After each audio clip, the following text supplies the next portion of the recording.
नमस्कार, एक बार फिर से मैं आप सभी के सामने उपस्थित हूँ बेहद महत्वपूर्ण टॉपिक के साथ। और आज हम बात करने वाले हैं शीश महल की।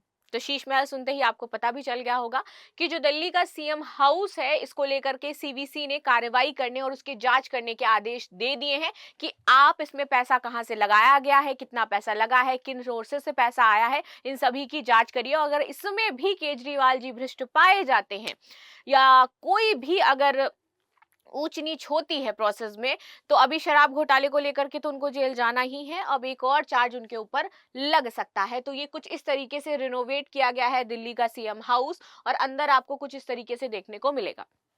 ठीक है, कहा जा रहा था कि इसमें 68 लाख के सिर्फ पर्दे लगाए गए थे सीएम हाउस में। तो उसके बाद से ही सभी की नजरें थी शीश महल पर। और जैसे ही केजरीवाल जी चुनाव हारे, उसके बाद से ही सब कह रहे थे कि अब ये जो शीश महल उन्होंने बनवाया था उसका क्या होगा आखिर। ठीक है, आगे आ जाते हैं, इस पर बात कर लेते हैं। तो केंद्रीय सतर्कता आयोग सीवीसी ने अरविंद केजरीवाल के पूर्व आधिकारिक आवास सिक्स फ्लैग स्टॉप रोड पर, जो इनका स्थित हो जाता है, यहां पर जीर्णोद्धार और आलीशान उन्नयन पर हुए खर्च की जांच शुरू कर दी है। जांच का आदेश केंद्रीय लोक निर्माण विभाग की रिपोर्ट के बाद यहां पर किया गया है। चलो आगे समझते हैं। सबसे पहले आरोप किसने लगाया कि ये जो पैसा इसमें लगाया जा रहा है, जो चीजें इसमें लग रही हैं वो गलत है। और ऑफ कोर्स अगर देखें भी तो सबकी नजरें टेढ़ी हो ही जाती हैं। अगर आप 46 लाख के पर्दे लगवा रहे हो वहां पर आप अपने आवास में, तो ऑफ कोर्स जो विपक्षी दल हैं उनकी नजरें टेढ़ी होंगी और आम जनता की भी नजरें टेढ़ी होंगी। ठीक, और शीश महल जो है बहुत चर्चा का विषय रहा। ये कहा जा रहा है कि उनके हारने के कारणों में से एक ये कारण था कि उन्होंने इतना बड़ा जो शीश महल बनवाया, तो लोग कह रहे थे कि आम जनता का पैसा इसमें लगाया गया है। ठीक, बाकी आपकी क्या राय हो जाती है दिल्ली में जब से बीजेपी सरकार आई है उसको लेकर के, आपकी सरकार गई है उसको लेकर के, आप किसके समर्थन में थे और क्या सारी चीजें आपको लगती हैं कि शायद आप कुछ बदलेंगी या फिर बिगड़ेंगी।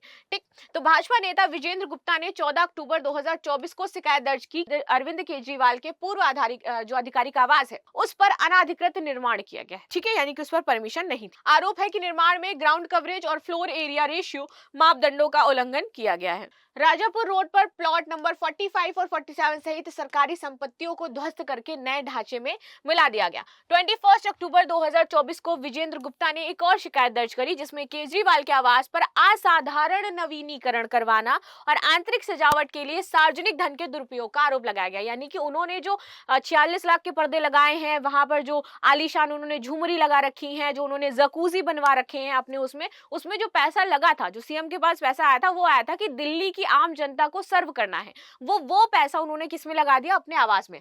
आरोप है कि करदाताओं ने करोड़ों रुपए विलासिता की सुविधा पर खर्च किए हैं। जांच की प्रक्रिया कब से शुरू हुई? तो 14 अक्टूबर 2024 को विजेंद्र गुप्ता ने पहले शिकायत दर्ज करी। 16 अक्टूबर 2024 को केंद्रीय सतर्कता आयोग ने मामला दर्ज कर लिया।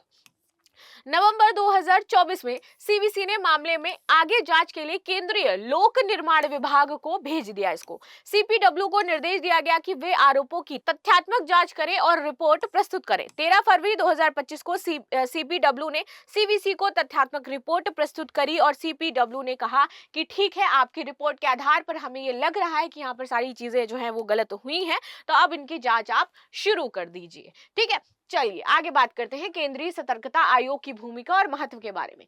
केंद्रीय सतर्कता आयोग भारत का एक स्वायत्त निकाय हो जाता है, किसी के अंतर्गत काम नहीं करता है ये, जिसे सरकारी भ्रष्टाचार पर निगरानी रखने और उसे रोकने के लिए स्थापित किया गया है।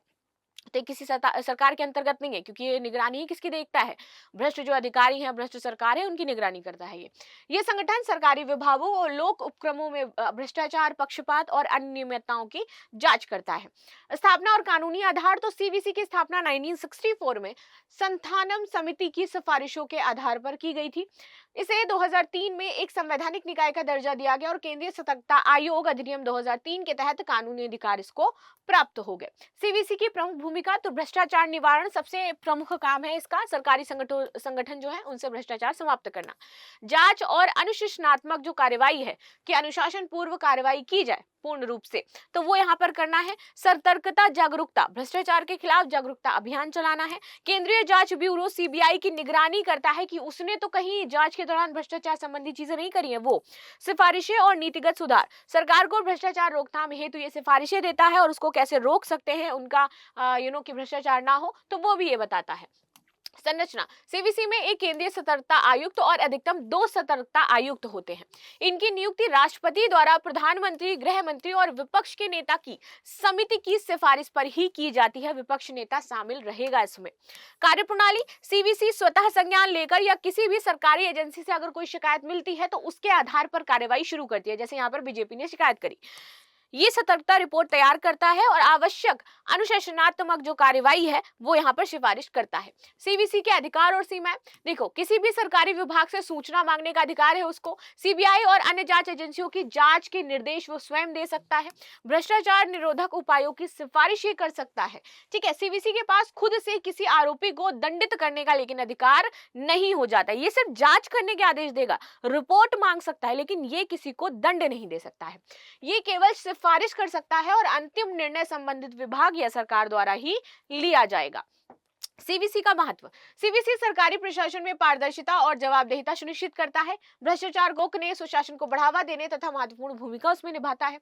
सीवीसी द्वारा समय समय पर जारी सतर्कता निर्देश सरकार की कार्यों में निष्पक्षता और प्रभावशीलता बढ़ाने में सहायक होते हैं।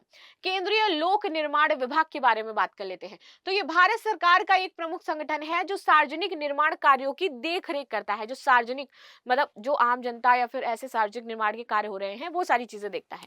ये आवास, शहरी मामलों के मंत्रालय के अंतर्गत कार्य करता है और देश भर में जो सरकारी इमारतें हैं, सड़क हैं, पुल हैं, अन्य बुनियादी जो ढांचे हैं, इनके निर्माण और रखरखाव की जिम्मेदारी रखता है।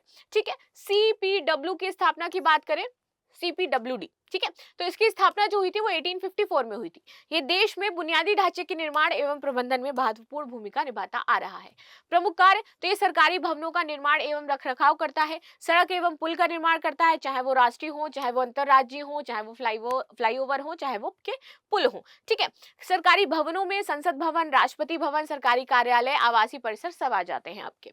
जल आपूर्ति व सीवरेज प्रबंधन देखता है, तो सरकारी परिसरों में जल की आपूर्ति, सीवरेज से संबंधित बिजली एवं यांत्रिक सेवाएं, जो सरकारी भवन में विद्युत जा रहा है, जो आपके लिफ्ट में है, एसी में है, वो सारी चीजें। और सार्वजनिक अवसंरचना विकास, तो सरकारी योजनाओं के तहत जो आपके फ्लैट्स बनाए जा रहे हैं, जो घर बनाए जा रहे हैं, वो सारी चीजें ये देखेगा इसमें। संरचना। सीपीडब्ल्यूडी का नेतृत्व एक महानिदेशक, डायरेक्टर जनरल करते हैं, जो कि विभाग के प्रमुख होते हैं। इसके तहत विभिन्न क्षेत्रीय और अधीनस्थ कार्यालय कार्यकर्ता होते हैं वो करते हैं। ये संगठन मुख्य रूप से सिविल, इलेक्ट्रिकल और मैकेनिकल इंजीनियरों के माध्यम से कार्य करता है। लास्ट में क्वेश्चन है, केंद्रीय सतर्कता आयोग ने अरविंद केजरीवाल के पूर्व आवास से संबंधित आरोपों की जांच करने के निर्देश किस विभाग के द्वारा दिया गया था? दिल्ली पुलिस, केंद्रीय जांच ब्यूरो, केंद्रीय लोक निर्माण विभाग या फिर आयकर विभाग। सो ये थी न्यूज जो हमने डिस्कस करी है। मिलते हैं नेक्स्ट क्लास में, तब तक के लिए धन्यवाद। लाइक, शेयर, सब्सक्राइब करना बिल्कुल भी ना भूलें and thank you so much.